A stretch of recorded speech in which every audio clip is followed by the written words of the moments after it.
তৃতীয় প্রশ্ন বলছেন যে আসসালামু আলাইকুম ওস্তাদ। ওয়ালাইকুম আসসালাম রহমতুল্লাহ। এক শিয়া সহিহ বুখারীর হাদিস নম্বর 7096 উল্লেখ করে ওমর রাদিয়াল্লাহু তাআলা আনহুকে ফিতনাবাজ বলে প্রচার করছে। আমার প্রশ্ন হচ্ছে উক্ত হাদিসটি সঠিক ব্যাখ্যা কি?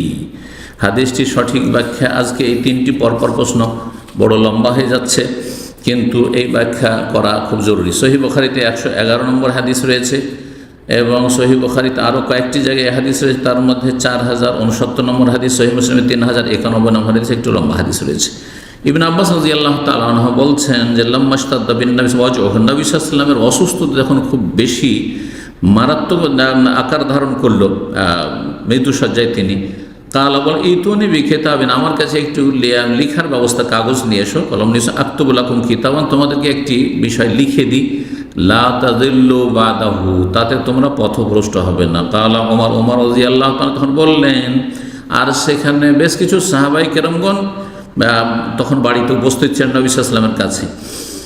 ইন্নান্নাসা গালাবাহুল ওয়াজু, ওমর রাদিয়াল্লাহু তাআলা নিজের মত ব্যক্ত করলেন যে নবী সাল্লাল্লাহু আলাইহি ওয়াসাল্লামের ওপর এখন অসুস্থতা মারাত্মক আকার ধারণ করেছে, তিনি খুব কষ্ট পাচ্ছেন। ওয়াইন্দানা কিতাবুল্লাহ, আমাদের সামনে আল্লাহর কিতাব কোরআন কারীম মওজুদ রয়েছে, হাসবুনা, যা আমাদের জন্য যথেষ্ট, কারণ কোরআন কারীম আল্লাহ রাব্বুল আলামিন সব কিছুই মৌলিক বিষয়গুলি বর্ণনা করে দিয়েছেন।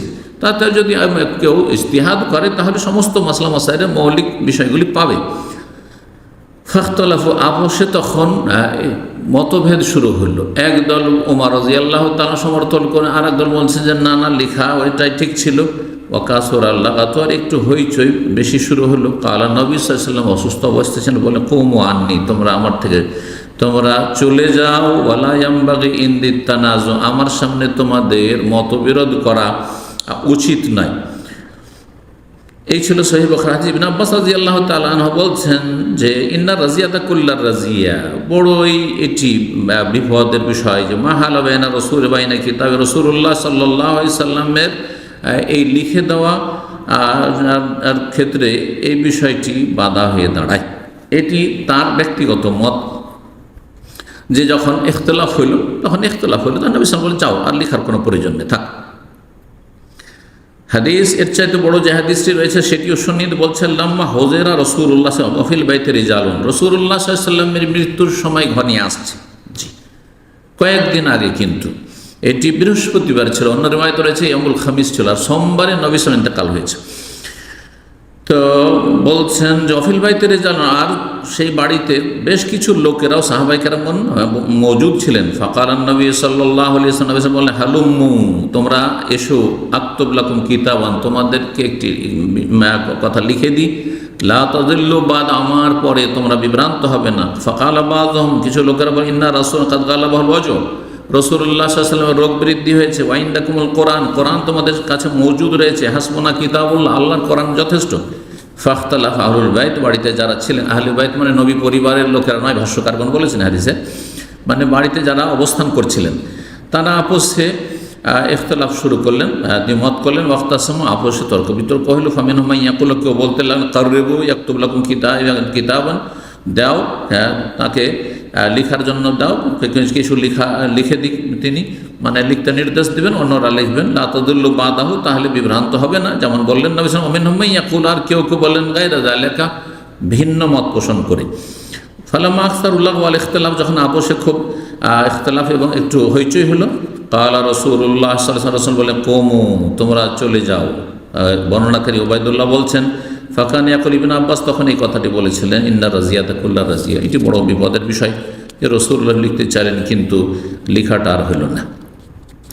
নবী সাল্লাল্লাহু আলাইহি ওয়াসাল্লাম এই হাদিসের ব্যাখ্যায় লম্বা ব্যাখ্যা রয়েছে, এখন যদি ব্যাখ্যা বয়ান করি তো প্রশ্ন এর উত্তর খুব লম্বা হয়ে যাবে।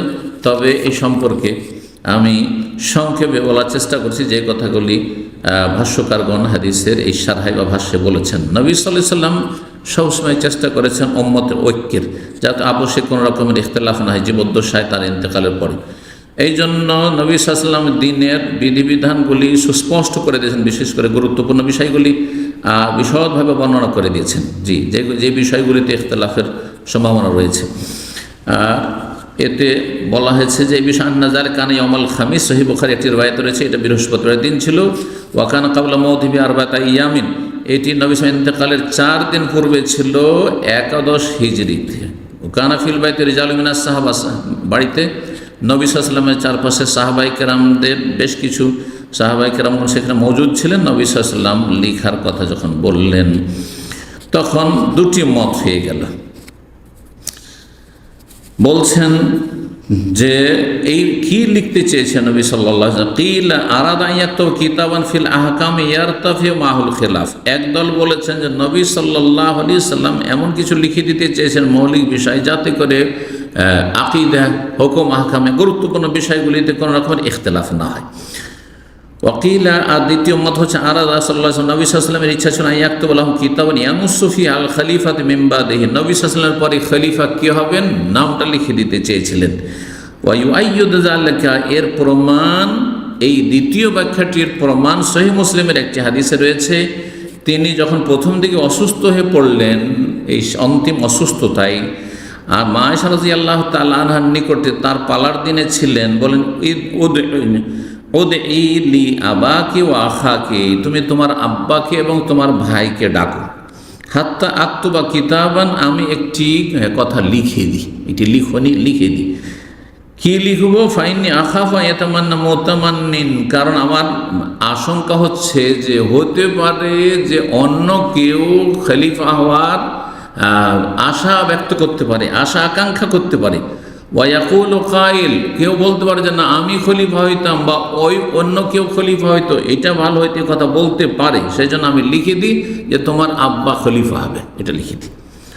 ওয়ায়াবাল্লাহু, আল্লাহ অস্বীকার করেছেন, ওয়াল মুমিনুন, আর মুমিনরাও অস্বীকার করবেন, ইল্লা আবু বকর, আবু বকর ছাড়া অন্য কাউকে খলিফা বানাতে। সুবহানাল্লাহ, সহিহ মুসলিম এই হাদিস স্পষ্ট করে দিয়েছে। তাহলে রাসূলুল্লাহ সাল্লাল্লাহু আলাইহি ওয়াসাল্লাম যদি খেলাফতের বিষয় লিখতে চান, তাহলে আবু বকর সিদ্দিক রাদিয়াল্লাহু তাআলা আনহুর নামটি লিখতে চেয়েছিলেন।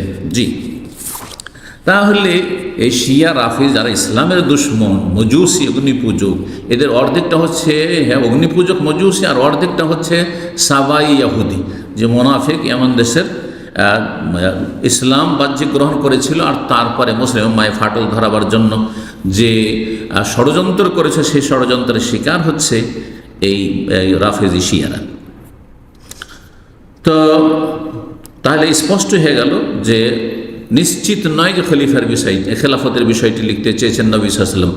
আর যদি খেলাফতের বিষয় লিখতে চেয়ে থাকেন, তাহলে লিখতে চেয়েছিলেন নাম, সহিহ মুসলিম প্রমাণ করে যে আবু বকর সিদ্দিক রাদিয়াল্লাহু তাআলার নাম লিখে দিতে চেয়েছিলেন।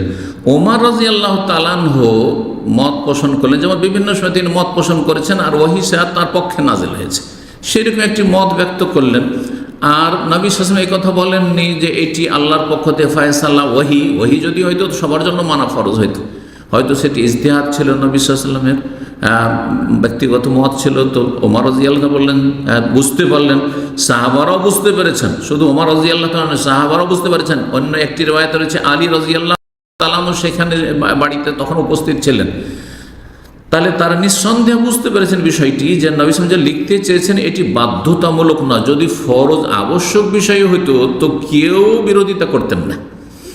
আর যদি ধরে নেন যেমন শিয়াদের মিথ্যা আচার, যে ওমর রাদিয়াল্লাহু তাআলা বিরোধিতা করেছেন, তাহলে আলী রাদিয়াল্লাহু তাআলা আনহু কি কাপুরুষ ছিলেন? আলী রাদিয়াল্লাহু তাহলে শক্ত ভূমিকা রাখতেন না, বলতেন না নবী সাল্লাল্লাহু আলাইহি ওয়াসাল্লামের এটি ফরজ হুকুম আর আনুগত্য করা ফরজ, বলতে কেন বললেন না তিনি, কেন নীরব? তাহলে বোঝা যাচ্ছে যে তারা নবী সাল্লাল্লাহু আলাইহি ওয়াসাল্লামের কথার ভঙ্গিমায় বুঝতে পেরেছেন যে বিষয়টি আবশ্যক নয়, বরং লিখে দিতে চেয়েছেন। লিখলেও চলে আর না লিখলেও চলে, আর কোরআনে কারীমে মৌলিক বিষয়গুলি রয়েছে, সুতরাং কোরআনে কারীম আমাদের জন্য যথেষ্ট। যেমন আল্লাহ কোরআনে কারীম সূরা আনামের আয়াত 38 বলছে মা ফাররাতনা ফিল কিতাবি শাই, কোরআনে কারীমে কোনো রকমের ত্রুটি রাখেনি।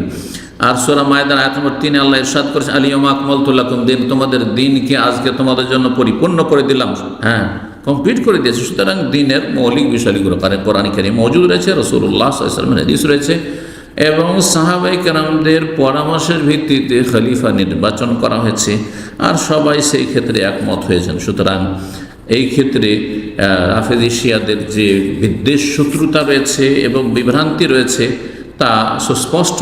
আল্লাহ রাব্বুল তাদের অনিষ্ট থেকে রক্ষা করুন উম্মতে মুসলিমাত। এবং তাদের বদ আকিদা থেকে মুসলিম জাতিকে রক্ষা করুন। আর সাহাবাই কেরামদের এই শত্রুদেরকে আল্লাহ দুনিয়া আখেরাতে লাঞ্ছিত করুন। জাযাকুমুল্লাহু খাইরান।